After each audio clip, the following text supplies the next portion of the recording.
జై ఎరుకల జై ఎరుకల వర్ధిల్లాలి తెలంగాణ ఆదివాసీ ఎరుకల సంఘం, వర్ధిల్లాలి తెలంగాణ ఆదివాసీ ఎరుకల సంఘం. నా పేరు లోకిని రాజు. నేను తెలంగాణ ఆదివాసీ ఎరుకల సంఘం రాష్ట్ర అధ్యక్షుడిని. ఈరోజు కరీంనగర్ జిల్లాలో తెలంగాణ ఆదివాసీ ఎరుకల సంఘం జిల్లా అధ్యక్షులు కూతాడి శ్రీనివాస్ ఆధ్వర్యంలో ఇవాళ ప్రభుత్వానికి వ్యతిరేకంగా నిరసన కార్యక్రమం ఏర్పాటు చేయడం జరిగింది.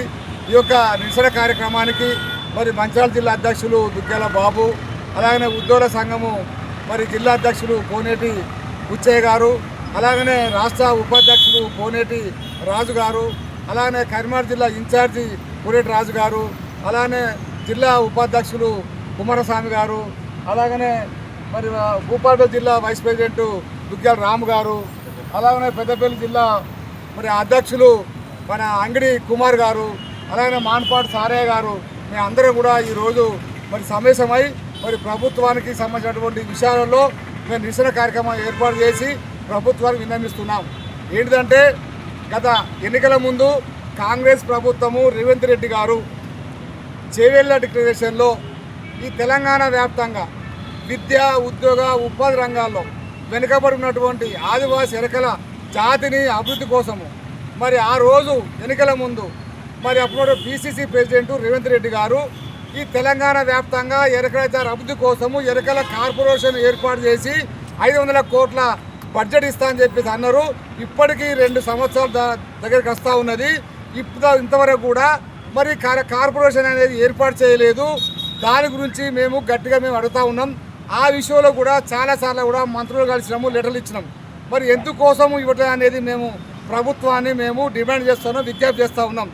అలాగనే గత ప్రభుత్వంలో కేసీఆర్ గారి ప్రభుత్వంలో కేసీఆర్ గారు ముఖ్యమంత్రిగా ఉన్నప్పుడు మేము కూడా తెలంగాణ వ్యాప్తంగా ఆదివాసీ ఎరకల జాతి అభివృద్ధి కోసం అనేక కార్యక్రమాలు చేస్తూ అప్పుడు ముఖ్యమంత్రి పైన కూడా మేము ఉద్యమాలు చేసినాం, మేము పోరాటం చేసినాం.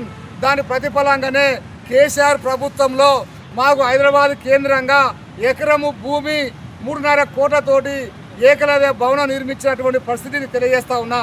అదే కాకుండా కేసీఆర్ గారి నాయకత్వంలో కేసీఆర్ గారి ప్రభుత్వంలో మరి తెలంగాణ వ్యాప్తంగా 50,000 కుటుంబాలు పనులపైనే ఆధారపడి చేసిన కుటుంబాలను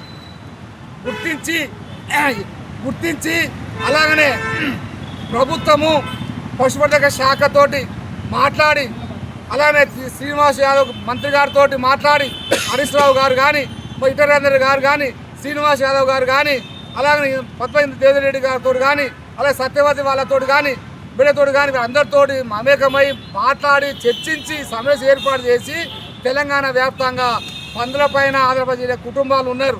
ఇలా గ్రామాలలో, మున్సిపాలిటీలలో, గ్రామ పంచాయతీలలో, కార్పొరేషన్లో పందులు తిరుగుతూ ఉన్నాయి. ఈ పందుల వల్ల కొన్ని అంటువ్యాధులు వస్తుందని చెప్పి షాకుతో ఆ యొక్క కులవృత్తిని మొత్తం కనుమరు చేసేటువంటి పరిస్థితులలో మేము ఉద్యమాలు చేస్తే కేసీఆర్ గారు ప్రభుత్వం మా జాతిని హక్కున పెట్టుకొని తెలంగాణ వ్యాప్తంగా ఎరకల ఎంపవర్మెంట్ స్కీమ్ని ప్రవేశపెట్టి 60 కోట్ల ఇచ్చినటువంటి చరిత్ర తెలంగాణ ప్రభుత్వం ఉందని చెప్పి గుర్తు చేస్తూ ఉన్నా. అటువంటి 60 కోట్ల నిధులు ఇలా పందుల పైన ఉన్నటువంటి వాళ్ళ కుటుంబాలకు అందేటువంటి పరిస్థితులలో మరి ప్రభుత్వము మరి అధికారం లేకపోవడం వల్ల ఆ స్కీము అట్లే కనుమరుగైపోతూ ఉన్నది. దయచేసి మరి కాంగ్రెస్ ప్రభుత్వం వస్తే మరి మాకు ఇచ్చినటువంటి హామీలు మాకు వస్తే తెలంగాణ వ్యాప్తంగా ఎరకల జాతి కూడా బాగుపడదని చెప్పేసి మేము అందరం నమ్ముకొని కాంగ్రెస్ ప్రభుత్వానికి మేము ఓట్లు వేస్తే మాకు ఇంతవరకు కూడా మా జాతిని గుర్తిస్తలేరు, మా జాతిని పక్షాన మాట్లాడతలేరు, మా గురించి ఏ ఎమ్మెల్యే ఏ మంత్రి కూడా మాట్లాడతలేరు.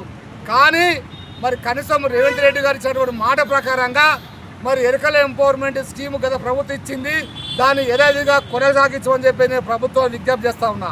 అలాగనే ఏదైతే మీరు ఇచ్చిందో ఎరకల కార్పొరేషన్ 500 కోట్లు అది వెంటనే అమలు చేయమని చెప్పి మేము కోరుతూ ఉన్నాం. ఒకవేళ ఎరకల కార్పొరేషన్ ఏర్పాటు చేసి 500 కోట్ల బడ్జెట్ ఇవ్వకపోతే గత ప్రభుత్వం ఇచ్చినటువంటి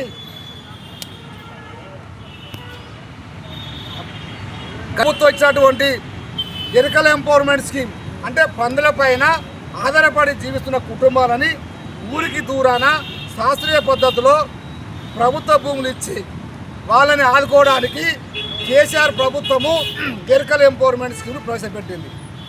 దయచేసి రేవంత్ రెడ్డి గారు కాంగ్రెస్ ప్రభుత్వము మంత్రులు దయచేసి ఎరకల వాళ్ళను గుర్తించి ఆ ఎరకల ఎంపవర్మెంట్ స్కీమ్ని మళ్ళీ కొనసాగించి అమలు చేస్తే తెలంగాణ వ్యాప్తంగా ఎరకల జాతి మొత్తం కూడా వాళ్ళ ప్రభుత్వం ఉన్నటువంటి అందరూ కూడా బాగుపడుతుందని చెప్పి కోరుతా ఉన్నాం. ఈ 2 డిమాండ్లను మేము ప్రభుత్వానికి చెప్తా ఉన్నాం, ప్రభుత్వాలకు మేము విన్నపిస్తున్నాం. ప్రభుత్వాలకు కూడా అనేక సందర్భాలలో కూడా మేము విన్నపత్రం ఇచ్చడం జరిగింది. కానీ ఇంతవరకు కూడా ప్రభుత్వము మరి పట్టించుకోవడం లేదు. ఖచ్చితంగా ప్రభుత్వము పట్టించుకొని ఈ 2 డిమాండ్లను అమలు చేయకపోతే మాత్రం రాబోయే కాలంలో ఖచ్చితంగా కాంగ్రెస్ ప్రభుత్వం పైన, కాంగ్రెస్ పార్టీ పైన మరి అనేక కార్యక్రమాలు తీసుకొని మా పక్షాన్ని నిలబడేటువంటి కాంగ్రెస్ ప్రభుత్వం లేరు కాబట్టే మేము ప్రభుత్వానికి వ్యతిరేకంగా కొన్ని కార్యక్రమం తీసుకొని మా ఉద్యమం ఉంటుందని చెప్పేది ఈ సందర్భంగా గుర్తు చేస్తా ఉన్నా.